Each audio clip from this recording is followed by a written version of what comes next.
السلام علیکم، امید ہے کہ آپ سب خیریت سے ہوں گے۔ آج ہم اپنی لیکچر کو آگے بڑھاتے ہوئے ایک الگ ٹاپک کی طرف جاتے ہیں۔ کل جو میں نے آپ کو چیزیں لکھوائی تھیں پیپر پیٹرن کے اندر، میں نے آپ کو لکھوایا تھا کہ ہم 8 چیزیں پڑھیں گے۔ ان 8 چیزوں کے اندر، ان 8 ٹاپکس کے اندر آج کے ہمارے دو ٹاپک ہم کور کریں گے۔ وہ ایک شاعری کی خصوصیات ہیں اور دوسرا غزل کے اشعار کی تشریح۔ کل ہم نے مصنف یعنی نثر نگار کی خصوصیات ہم نے پڑھی تھی، آج شاعر کی خصوصیات پڑھیں گے اور اس کے ساتھ غزل کے اشعار کی تشریح۔ ہمارے نصاب میں ویسے تو پہلے جو شاعر ہیں وہ خواجہ میر درد ہیں، ان کی شاعری سے پہلے، لیکن زیادہ آسان جو ہے وہ میر تقی میر ہے۔ میر تقی میر آپ فرسٹ ایئر میں بھی پڑھ چکے ہوں گے، سیکنڈ ایئر میں بھی پڑھ چکے ہیں اور میٹرک میں بھی آپ پڑھ کے آ چکے ہوں گے۔ اس وجہ سے ہم پہلے میر تقی میر پڑھ لیتے ہیں۔ میر تقی میر کو پڑھنا بہت آسان ہے، اور میر تقی میر چونکہ خدائے سخن ہے اور سب سے بڑے شاعر ہیں، اس لیے ہم میر تقی میر کو بھی پہلے پڑھ لیتے ہیں۔ میر تقی میر کو سمجھنا قدرے آسان ہے۔ ان کی غزلیں بھی بہت آسان ہیں، 2 غزلیں ہماری کتاب میں شامل ہیں، ہم وہ 2 غزلیں بھی پڑھیں گے۔ جہاں تک بات آتی ہے میر تقی میر کی یا غزل کے اشعار کی تشریح کی، تو غزل کے اشعار کی تشریح کرنے کا ایک آسان طریقہ یہ ہوتا ہے، جیسا کہ میں نے کل بھی آپ کو بتایا کہ جب ہم سبق کا خلاصہ کرتے ہیں یا اقتباس کی تشریح کر رہے ہوتے ہیں تو سب سے آسان طریقہ اس کا یہ ہوتا ہے کہ ہم مصنف کو یا شاعر کو بہت اچھے طریقے سے سمجھ لیں۔ اگر ہمارے سامنے شاعر کی یا مصنف کی پوری زندگی ہمارے سامنے ہوگی اور ہمیں پتہ ہوگا کہ یہ شاعر کیسا ہے، یہ مصنف کیسا ہے، اس کی زندگی کیسے گزری ہے، یہ کیا سوچتا ہے، یہ کیا بولتا ہے، اس کے حالات کیسے تھے، تو ہمیں اس کے اشعار، اس کی لائنیں، اس کا ذہن سمجھنے میں بہت آسانی ہوگی۔ ہمارے سامنے اس کی بات بہت واضح ہو جائے گی، ہمیں پتہ ہوگا کہ یہ کیا بولنا چاہتا ہے اور یہ اپنی شاعری میں کس طرح کی باتیں کرتے ہیں۔ آج چونکہ ہم 2 چیزیں پڑھیں گے، تو پہلے ہم پڑھ لیتے ہیں شاعر کے بارے میں، میر تقی میر کے بارے میں پہلے ہم تفصیل سے پڑھ لیتے ہیں، اس کے بعد ہم غزل کی طرف آئیں گے۔ جہاں تک میر تقی میر کا تعلق ہے تو میر تقی میر کو پڑھنے سے پہلے ہمیں میر تقی میر کی زندگی کے بارے میں پڑھنا چاہیے۔ ہمیں یہ دیکھنا چاہیے کہ میر تقی میر کہاں پیدا ہوئے، کیسے بچپن گزرا، کہاں سے تعلیم حاصل کی، بعد میں جوانی کیسے گزری، روزگار کیا تھا، ذریعہ معاش کیا تھا، اور زندگی میں کس کس طرح سے انہوں نے حالات کا مقابلہ کیا۔ جب ہمارے سامنے یہ ساری باتیں موجود ہوں گی تو ہمیں میر تقی میر کو پڑھنا بہت آسان ہوگا۔ آپ نے فرسٹ ایئر میں، میٹرک میں، سیکنڈ ایئر میں آپ نے میر تقی میر پڑھا ہوگا، لیکن اس کو اس نظریے سے نہیں دیکھا ہوگا جس نظریے سے میں آج آپ کو لے کر جانے والا ہوں، میں آج آپ کو بتانے والا ہوں یا پڑھانے والا ہوں۔ آپ کو پتہ چلے گا کہ میر تقی میر ایک کیسے شخص تھے اور کیا ان کی شخصیت تھی، کیوں وہ درد مندی کی شاعری کیا کرتے تھے، کیوں ان کی شاعری کے اندر اتنا زیادہ رونا دھونا اور غم، درد، غصہ، یہ سب ان کی شاعری کے اندر کیوں ملتا ہے ہمیں۔ میر تقی میر، آپ کا پورا نام جو ہے وہ محمد تقی تھا۔ آپ 1723 میں آگرہ میں پیدا ہوئے، 1810 میں آپ کا لکھنؤ میں انتقال ہوا۔ پچھلے لیکچرز میں نے ایک بات آپ کو سمجھائی ہوگی، دبستان لکھنؤ اور دبستان دہلی 2 اسکول آف تھاٹس ہیں، 2 الگ الگ مدرسے ہیں، 2 الگ الگ سوچ، لکھنے کا طریقہ الگ الگ ہے بالکل۔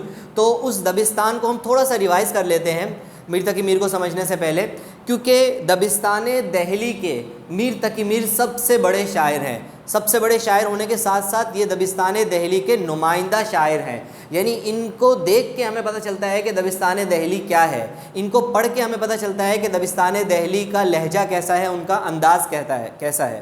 جیسے کل ہم نے رجب علی بیگ سرور کو پڑھا تو ہمیں پتہ چلا کہ دبستان لکھنؤ کے جو مصنفین ہیں، جو نثر نگار ہیں، وہ کس طریقے کی نثر نگاری کرتے ہیں، وہ کس طرح کے مصنف ہیں، کیا باتیں لکھتے ہیں، کیا سوچتے ہیں، کیا بولتے ہیں۔ میں نے پچھلے لیکچر میں آپ کو ایک بات یہ بھی بتائی ہوگی کہ دبستان لکھنؤ کے لوگ جو ہیں وہ مافوق الفطرت باتیں کرتے ہیں، دبستان دہلی کے لوگ جو ہیں وہ حقیقت پسندی کے قائل ہیں، جو دنیا میں ہوتا ہے، جو سامنے ہوتا ہے، بس وہی وہ بیان کرتے ہیں۔ جبکہ دبستان لکھنؤ کے لوگ جو ہیں چونکہ عیش پرست ہیں، اس وجہ سے وہ مافوق الفطرت، ذہن سے پرے اور آگے کی باتیں جو ہیں جو انسانی ذہن میں نہیں آ سکتی ہیں، انسانی ذہن میں جو خیالات، جو تصورات ہوتے ہیں وہ ان کو بیان کرتے ہیں، وہ ان کو سوچتے ہیں، وہ ان کو ہی لکھتے ہیں۔ جبکہ دبستان دہلی سے تعلق رکھنے والے شاعر جو ہیں وہ حقیقت پسندی کے قائل ہوتے ہیں۔ میر تقی میر بھی انہی شعراء میں سے ایک ہیں۔ میر تقی میر کے والد کا نام محمد متقی تھا وہ ایک درویش صفت انسان تھے. درویش صفت یعنی ایک فقیروں والی زندگی بسر کیا کرتے تھے. دنیا کی نمود و نمائش سے, دنیا کی مال و دولت سے ان کو کوئی غرض نہیں تھا, بالکل سادگی کی زندگی جو ہے وہ بسر کیا کرتے تھے. وہیں سے میر تقی میر نے بھی درویشی سیکھی اپنے والد صاحب سے. ایک ہی اولاد تھے اپنے والد کی. میر ابھی 9 عمر ہی تھے, یعنی تقریباً 7 یا 9 سال کے تھے کہ آپ کے والد کا انتقال ہو گیا. میر کا کوئی بھائی نہیں تھا, کوئی تقریباً قریبی رشتہ دار نہیں تھے, اور میر تقی میر نے جو 9 سال تک تعلیم حاصل کی بس وہی تعلیم انہوں نے حاصل کی. اس کے بعد وہ چونکہ ایک معاشی مسائل کا شکار ہو گئے تھے, اس وجہ سے ان کو ذریعہ معاش کے لیے دہلی کا سفر کرنا پڑا. اس زمانے میں دہلی بڑا شہر ہوا کرتا تھا, آگرہ چھوٹا شہر ہوتا تھا. تو میر تقی میر نے آگرہ میں پیدا ہوئے اور آگرہ سے انہوں نے دہلی کا سفر کیا تاکہ وہاں جا کے وہ کمانے کا, روزگار کا کوئی ذریعہ جو ہے وہ تلاش کر سکے. میر تقی میر جب دہلی میں پہنچے تو دہلی میں حالات سازگار تھے. ان کو تھوڑی بہت مشقت کے بعد ایک نوکری مل گئی, لیکن کچھ ہی عرصے میں وہاں پہ نادر شاہ درانی نے حملہ کر دیا. تھوڑا عرصہ گزرا, حالات بہتر, پہلے حالات خراب ہو گئے, حملے کے دوران تھوڑے حالات بہتر ہوئے, تو اس کے بعد جو ہے وہاں پہ احمد شاہ ابدالی کا حملہ ہو گیا, پھر مہاراجہ رنجیت سنگھ کا حملہ ہو گیا, پھر اس کے بعد انگریزوں نے وہاں پہ قبضہ کر لیا. اس طریقے سے بار بار دہلی کے حالات خراب ہونے میں میر تقی میر کی زندگی کو بہت مشکلات کا سامنا کرنا پڑا. یعنی آپ آسان الفاظ میں یہ کہہ سکتے ہیں کہ میر تقی میر کی زندگی انتہائی نامساعد حالات میں گزری ہے. انتہائی مشکل حالات میں میر تقی میر نے اپنی زندگی گزاری ہے, اور اپنی زندگی گزار کر وہ آگے بڑھے ہیں. دہلی شہر سے میر تقی میر کو بہت لگاؤ تھا. یوں سمجھ لیں کہ دہلی شہر سے ان کو بے پناہ محبت تھی, لیکن حالات سے تنگ آ کر, حالات کی وجہ سے اور روزگار کی وجہ سے میر تقی میر نے دہلی سے اپنا مطلب سفر کا آغاز کیا اور لکھنؤ میں جا کے قیام پذیر ہوئے. میں پہلے بھی بتا چکا ہوں کہ لکھنؤ میں حالات ہمیشہ سازگار رہے ہیں, ہمیشہ حالات اچھے رہے ہیں. تو اسی وجہ سے لکھنؤ کے اندر میر تقی میر نے لکھنؤ کا سفر کیا اور لکھنؤ میں جا کے قیام پذیر ہوئے. وہ میر تقی میر کا آخری زمانہ تھا, آخری دور تھا. میر تقی میر کی شہرت دہلی میں ہو چکی تھی, ان کے اپنے ہی دور کے اندر ان کے شہرت کے چرچے جو ہیں وہ لکھنؤ تک پہنچ چکے تھے. جب لکھنؤ والوں نے دیکھا کہ اتنا بڑا شاعر جو ہے وہ ہمارے شہر میں آ رہا ہے, تو انہوں نے میر تقی میر کا ایک استقبال کیا, ایک بہت ہی شاندار استقبال کیا. لکھنؤ کے لوگوں میں یہ ایک عادت تھی, چونکہ وہاں پہ امیری اور یہ بہت زیادہ دور تھا کہ بادشاہوں کا دور تھا, نوابوں کا دور تھا, تو وہاں پہ لوگ جو ہیں وہ بادشاہ کے دربار میں جاتے تھے اور بادشاہ کے دربار میں اس کا قصیدہ پڑھتے تھے, اس کی تعریف کرتے تھے. تو اس کی تعریف سے انہیں انعام و اکرام دیا جاتا تھا, انہیں انعام و اکرام ملتا تھا, وہ اسی میں خوش ہوتے تھے اور اسی طریقے سے وہ اپنی زندگی بسر کرتے تھے. جبکہ میر تقی میر خود ایک درویش صفت انسان تھے, انہیں یہ سب پسند نہیں تھا. انہوں نے وہاں جا کر بالکل بھی اس چیز کو پسند نہیں کیا اور کسی نواب, کسی دربار میں جانا جو ہے وہ گوارا نہیں کیا. بہت سے لوگوں نے کہا کہ اگر آپ کو حالات بہتر کرنے ہیں, اگر آپ کو کچھ پیسہ کمانا ہے, کچھ دولت بنانی ہے, تو آپ کو دربار میں جانا پڑے گا. لیکن میر تقی میر چونکہ اس مزاج کے نہیں تھے, اس وجہ سے انہوں نے یہ سب گوارا نہیں کیا اور وہ کسی دربار میں نہیں گئے. جب وہاں کے نواب آصف الدولہ نے یہ دیکھا کہ میر تقی میر اس طریقے سے ہمارے دربار میں نہیں آتے اور اتنا بڑا شاعر ہمارے شہر میں موجود ہے, تو انہوں نے میر تقی میر کی قدر کرتے ہوئے ان کا وظیفہ مقرر کر دیا. جو ماہانہ وظیفہ میر تقی میر کو ملا کرتا تھا نواب آصف الدولہ کی طرف سے, اور میر تقی میر کا گزر بسر جو ہے وہ اسی ماہانہ جو وظیفہ ہوتا تھا اسی میں وہ کیا کرتے تھے. اس کے علاوہ میر تقی میر کا کوئی ذریعہ معاش اور کوئی اس طرح کا کوئی کام نہیں تھا, اور وہی جو 2 ٹائم کی روٹی ملتی تھی, 2 وقت جو کھاتے تھے, جو ہلکا پھلکا مل جاتا تھا, اسی پہ صبر و قناعت کرتے ہوئے آپ نے اپنی پوری زندگی گزاری اور ایک طویل عمر پاتے ہوئے آپ کا 1810 میں لکھنؤ میں ہی انتقال ہوا. میر تقی میر اپنے بارے میں, خود میر تقی میر اپنے بارے میں بولتے ہیں کہ سرہانے میر کے آہستہ بولو, یا میں نے آپ کے سامنے شعر لکھا ہے, سرہانے میر کے آہستہ بولو ابھی تک روتے روتے سو گیا ہے. جیسا میں نے ابھی پہلے بتایا کہ میر تقی میر نے اپنی پوری زندگی انتہائی مشکل حالات میں گزاری ہے, تو یہ ایک شعر جو ہے وہ ان کی پوری زندگی کی عکاسی کرتا ہے, جو بتاتا ہے ان کی زندگی کے بارے میں. خود میر تقی میر اپنے بارے میں یہ بولتے ہیں. اب آ جاتے ہیں میر تقی میر کی عظمت کی طرف. اردو کے تمام بڑے شاعر, اردو ادب کے, چاہے وہ دبستان لکھنؤ سے تعلق رکھتے ہوں, چاہے وہ دبستان دہلی سے تعلق رکھتے ہوں, تمام بڑے بڑے شاعروں نے، یہ نہیں کہ صرف پرانے زمانے کے یا میر تقی میر کے دور کے شاعروں نے، بلکہ آج تک کے جتنے بھی شاعر گزرے ہیں تمام شاعروں نے میر تقی میر کو اپنا استاد مانا ہے۔ ہم جب تعلیم حاصل کر رہے ہوتے ہیں، ہم جب پڑھ رہے ہوتے ہیں یا جب ہم غزلیں پڑھتے ہیں تو ہمیں لگتا ہے کہ اردو کا سب سے بڑا شاعر جو ہے وہ تو مرزا غالب ہے، جبکہ مرزا پہلے بھی ذکر ہو چکا ہے، جبکہ مرزا غالب خود کہتے ہیں کہ ریختہ کے تم ہی استاد نہیں ہو غالب، کہتے ہیں اگلے زمانے میں کوئی میر بھی تھا۔ ایک دفعہ یہ ایک میر تقی میر جو لوگ موویز دیکھتے ہیں انہیں اس بات ان کے بارے میں ان کی معلومات میں بھی اضافہ کرتا چلوں کہ مرزا غالب پر بھی انڈیا میں ایک فلم بن چکی ہے اور میر تقی میر پر پاکستان میں فلم بن چکی ہے۔ پاکستان میں ماہ میر کے نام سے ایک فلم بنی ہے جو میر تقی میر کے خیالات اور میر تقی میر کی عظمت کو بیان کرتے ہوئے انہوں نے فلم بنائی ہے، جو ایک ڈرامہ فلم ہے، بہت ہی سلو موشن ہے، بہت مشکل سے سمجھ آنے والی ہے، لیکن میر تقی میر کی زندگی اس میں پوری عیاں ہو جاتی ہے، اس میں ہمیں پتہ چل جاتا ہے کہ میر تقی میر کی زندگی کیسی ہے۔ تو میر تقی میر کے بارے میں بہت سے لوگوں نے ان کی عظمت کا اعتراف کیا ہے، تمام شاعروں نے مختلف اشعار کہے ہیں۔ مرزا غالب کے زمانے میں مرزا غالب کے بارے میں مشہور ہے کہ ایک مرزا غالب اپنے آپ کو بہت بڑا شاعر مانتے تھے، کہتے تھے کہ قافیہ بندی اور ردیف اور اس طریقے سے شاعری میں الفاظ کا استعمال جو ہے وہ مجھ سے اچھا، مجھ سے بہتر کوئی کر ہی نہیں سکتا۔ لیکن ایک دفعہ مرزا غالب جو ہے وہ بازار میں جا رہے تھے، بازار میں جیسے فقیر ہوتے ہیں وہ الگ الگ طرح کے وہ نعتیں پڑھ رہے ہوتے ہیں، کبھی کوئی کلام پڑھ رہا ہوتا ہے، کبھی کوئی گانا گا رہا ہوتا ہے، وہ الگ الگ طریقے سے مانگ رہے ہوتے ہیں۔ تو ایسے ہی ایک فقیر جو ہے وہ ایک بہت ہی خوبصورت کلام پڑھ رہا تھا، وہ یہ شعر پڑھ رہا تھا، مرزا غالب نے سنا، پتا پتا بوٹا بوٹا حال ہمارا جانے ہے، پتا پتا بوٹا بوٹا حال ہمارا جانے ہے، جانے نہ جانے گل ہی نہ جانے باغ تو سارا جانے ہے۔ جب انہوں نے یہ شعر پڑھا، وہ فقیر نے یہ شعر پڑھا تو مرزا غالب نے پوچھا سبحان اللہ کیا خوبصورت کلام ہے، کس کا کلام ہے یہ؟ تو فقیر نے بتایا کہ بھئی دہلی کے رہنے والے ایک میر تقی میر تھے، ان کا یہ کلام ہے۔ تو میر تقی میر نے مرزا غالب نے بہت اس کی تعریف کی، اور اس کے جواب میں مرزا غالب نے پھر یہ شعر کہا، ریختہ کے تم ہی استاد نہیں ہو غالب، کہتے ہیں اگلے زمانے میں کوئی میر بھی تھا۔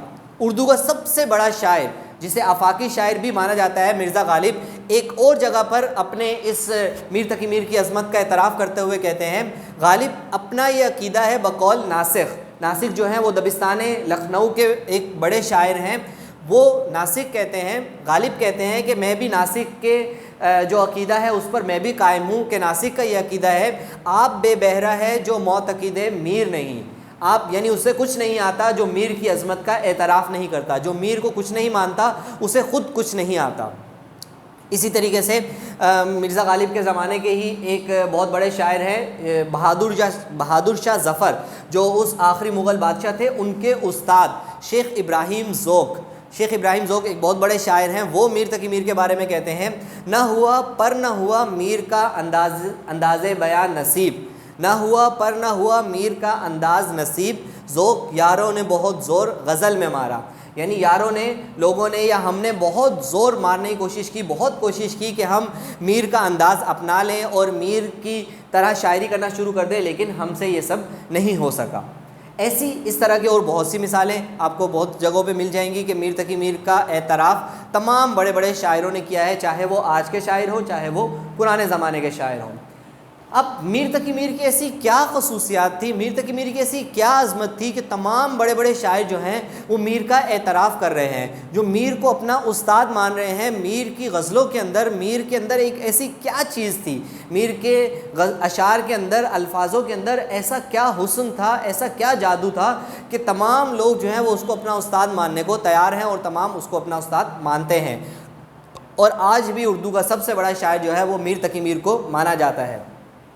جب بھی ہم اردو کا مطالعہ کرتے ہیں یا جب ہم اردو پڑھتے ہیں، آپ نے بھی دیکھا ہوگا کہ آپ میٹرک کی کتاب اٹھا کے دیکھ لیں، فرسٹ ایئر کی کتاب دیکھیں، سیکنڈ ایئر کی کتاب دیکھیں، تمام کتابوں میں آپ کو میر تقی میر کی شاعری جو ہے وہ ضرور پڑھنی پڑتی ہے اور اس میں میر تقی میر کی شاعری ضرور شامل ہوتی ہے۔ اب ہم اگر خصوصیات کی طرف چلے آتے ہیں تو میر تقی میر کی شاعری کی خصوصیات آپ کے نوٹس میں بھی موجود ہیں۔ نوٹس کی جو چیزیں ہیں اس کا بھی ہم ابھی مطالعہ کریں گے تھوڑی دیر میں۔ اس سے پہلے میں کچھ بنیادی چیزیں جو ہیں وہ آپ کے سامنے میں نے بورڈ پہ لکھ دی ہیں۔ ہمیشہ یہ سوال پوچھا جاتا ہے کہ شاعری کی خصوصیات کے اندر ہم کتنی ہیڈنگز لکھیں، ہم کتنے اشعار لکھیں، ہم کیا لکھیں، کتنا لکھیں، کتنی لینتھ ہو، کیا ہو. اس کا جواب بھی میں آگے آپ کو دوں گا. میرا یہاں پر الگ سے خصوصیات لکھنے کا صرف میرے لکھنے کا وجہ یہ ہے کہ آپ ابھی نوٹس میں سے بھی خصوصیات پڑھیں گے، اس کے علاوہ آپ نے پہلے بھی خصوصیات پڑھی ہوں گی، لیکن یہ چند ایک بنیادی خصوصیات ہیں جو بہت آسان ہیں، جو میں ابھی آپ کو سمجھا دوں گا. ان کو سمجھنے سے آپ یہ سوال جو ہے وہ پورا حل کر سکتے ہیں. آپ کے پاس نوٹس موجود ہوں گے، آپ نوٹس میں سے دیکھ سکتے ہیں، نوٹس میں سے ٹیلی کر سکتے ہیں، ان دونوں کو ملا سکتے ہیں. جو چیز آپ کو یہاں مشکل لگے آپ وہاں پہ دیکھ لیں، جو چیز وہاں مشکل لگے آپ یہاں پہ دیکھ لیں. میرا یہ بتانے کا مقصد صرف یہ ہے کہ آپ کے پاس دو یا دو سے زائد چیزیں جو ہیں وہ آپ کے پاس موجود ہوں، تاکہ آپ کو پڑھنے میں، سمجھنے میں اور یاد کرنے میں آسانی ہو. یہ نہ ہو کہ بس ایک ہی چیز ہے ہمارے پاس، بس اسی کو ہم نے سمجھنا ہے، اسی کو ہم نے یاد کرنا ہے، یاد ہوا تو ہوا، نہیں ہوا تو نہیں ہوا. ایسا نہیں ہے کہ کچھ چیزیں ہمارے پاس لیکچر کی صورت میں موجود ہیں، کچھ نوٹس کی صورت میں موجود ہیں، کچھ پوائنٹس میں بتا رہا ہوں، کچھ پوائنٹس نوٹس میں موجود ہیں. آپ ان سارے پوائنٹس، اب ان ساری چیزوں کو آپ جب مرج کریں گے تو آپ کا ایک سوال جو ہے وہ حل کرنے میں آپ کو بہت آسانی ہو جائے گی. میر تقی میر کی عظمت جو ہے وہ اس طریقے سے بہت زیادہ نمایاں ہے اور بہت بڑی ہے. وہ سب سے پہلی بات ہے تصور عشق. میر تقی میر کا جو تصور عشق تھا نا، وہ ایک آفاقی قسم کا تھا، وہ سب سے الگ تھا. وہ صرف ایک محبوب کے اندر صرف عشق کو تلاش نہیں کرتے، بلکہ وہ دنیا میں کائنات کی ہر ایک ایک چیز کے اندر عشق کو تلاش کرتے ہیں. اور ان کا جو خاص انداز تھا وہ یہ تھا کہ عشق جو لطف جو ہے، جو مزہ عشق حاصل کرنے میں ہے، عشق کو دیکھنے میں ہے، وہ عشق کے مصائب برداشت کرنے میں زیادہ مزہ ہے، زیادہ لطف ہے. یعنی ان کا ماننا یہ تھا، ان کا تصور عشق یہ تھا کہ جب ہم عشق میں محبوب کے مظالم کو سہتے ہیں، جب محبوب کی جدائی کو ہم برداشت کرتے ہیں، تو اس سے ہمیں جو لطف آتا ہے، اس سے جو ہمیں مزہ آتا ہے، وہ اصل میں تصور عشق ہے، وہ اصل میں حقیقت میں عشق ہے. اس کے بعد ان کی شاعری کی سب سے بڑی نمایاں خصوصیت جو ہے وہ ہے سوز و گداز. سوز و گداز کا مطلب درد اور غم، رنج و الم. جیسا کہ ان کی زندگی پوری انتہائی نامساعد حالات میں، مصائب اور مشکلات میں گزری ہے، تو ان کی پوری زندگی ان کے اشعار سے نمایاں ہوتی ہے. آپ ان کے اشعار پڑھ کے، جیسے میں نے آپ کو بھی بتایا کہ سرحان میر کے آہستہ بولو ابھی تک روتے روتے سو گیا ہے، ان کے اشعار سے ہی ہمیں پتہ چلتا ہے کہ میر تقی میر کی زندگی کیسی گزری ہے، میر تقی میر نے اپنی زندگی کیسے گزاری ہے. جہاں تصور عشق ایسا الگ ہے، جہاں سوز و گداز بہت نمایاں ہے، وہیں بے تکلف انداز بھی موجود ہے. بے تکلف انداز یعنی اپنے محبوب کی تعریف کرنے میں وہ بہت ہی بہت آسان الفاظ کا استعمال کرتے ہیں، اور ایسی تشبیہات اور استعارات کا استعمال کرتے ہیں کہ سننے والا یا پڑھنے والا جو ہے وہ دنگ رہ جاتا ہے. جیسے میر ان نیم باز آنکھوں میں، میر ان نیم باز آنکھوں میں محبوب کی تعریف کرتے ہوئے یا محبوب کی آنکھوں کی تعریف کرتے ہوئے کہتے ہیں ساری مستی شراب کی سی ہے. یعنی شراب کی جتنا نشہ ہے وہ سب ہمارے محبوب کی آنکھوں کے اندر موجود ہے. یہیں اسی غزل میں ایک جگہ وہ اپنے محبوب کے حسن کی تعریف کرتے ہوئے کہتے ہیں کہ نازکی اس کے حسن کی، نازکی بعض جگہ اس کے حسن کی ہے، بعض جگہ اس کے لب کی ہے.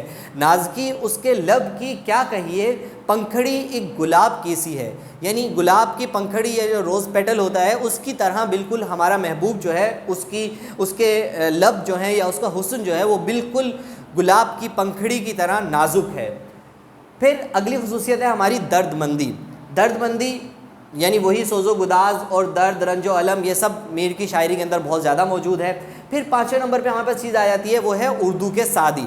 جب ہم اردو زبان کے اندر، میں نے پچھلے لیکچرز میں آپ کو بتایا کہ اردو میں فارسی کے بہت سے الفاظ شامل ہیں. جب ہم اردو زبان پڑھنے لگتے ہیں تو اس میں فارسی زبان بہت نمایاں ہے، ہمیں فارسی پڑھنا بہت ضروری ہے. اور فارسی زبان اس وقت تک مکمل نہیں ہوتی جب ہم شیخ سعدی کو نہیں پڑھتے. شیخ سعدی فارسی کے بہت بڑے شاعر ہیں. جب تک ہم شیخ سعدی کو نہیں پڑھیں گے ہم فارسی کو نہیں سمجھ سکتے، ہم فارسی کو نہیں پڑھ سکتے. اسی طریقے سے اردو کے سعدی جو ہے وہ میر تقی میر کو کہا جاتا ہے. اگر ہمیں اردو زبان کا مطالعہ کرنا ہے، اردو زبان کے بارے میں معلومات حاصل کرنی ہے، اردو زبان کو پڑھنا ہے، تو ہمیں میر تقی میر کو پڑھنا پڑے گا. اگر ہم میر تقی میر کو نہیں پڑھیں گے تو ہم اردو زبان ہمارے لیے نامکمل ہوگی. پھر اس کے بعد نمبر 6 پہ میر تقی میر نے اپنے درد اور غم کو، اپنے ساتھ پیش آنے والے واقعات کو، اپنے مصائب کو اپنے اشعار کے اندر کچھ اس طریقے سے بیان کیا ہے کہ ان کی شاعری آفاقی شاعری بن گئی ہے. یعنی اللہ تعالیٰ نے ان کو درد اور غم کچھ اس طریقے سے انداز دیا تھا، کچھ اس طریقے سے عطا کیا تھا، یا اس کو بیان کرنے کا طریقہ ایسا دیا تھا کہ ہم یہ کہہ سکتے ہیں کہ یہ اللہ تعالیٰ کی دین تھی جو میر تقی میر کے حصے میں آئی. ان کے جیسا درد اور غم کو بیان کرنے والا کوئی اور ہو ہی نہیں سکتا. میر تقی میر ہی پہلے اور آخری شاعر ہیں جنہوں نے درد اور غم یا سوز و گداز کو جس طریقے سے بیان کیا ہے وہ انہی کا اپنا الگ انداز ہے. پھر جہاں ایک شاعر عشق حقیقی کی بات کرتا ہے، عشق مجازی کی بات کرتا ہے، وہیں دنیا کی بے ثباتی کا ذکر بھی کرتا ہے. میں پہلے کہہ چکا ہوں کہ میر تقی میر نے ایک درویش شی کی زندگی گزاری ہے، فقیری کی زندگی گزاری ہے، تو دنیا کی بے ثباتی جو ہے وہ ان کی شاعری کے اندر بہت نمایاں ہے. بار بار ہمیں پتہ چلتا ہے کہ دنیا کو وہ دنیا کی بے ثباتی یعنی دنیا جو ہے وہ پائیدار نہیں ہے، دنیا ایک دن ختم ہو جانے والی ہے، دنیا کی رنگینیوں میں وہ نہیں کھوتے. یہ چند ایک خصوصیات تھیں جو میں نے آپ کو یہاں سے بتا دی. اب ہم اپنے نوٹس کی طرف جاتے ہیں، دیکھتے ہیں کہ نوٹس میں جو خصوصیات ہیں وہ کیا لکھی ہوئی ہیں اور اس میں کیا ہے وہ ہم پڑھنے کی کوشش کرتے ہیں.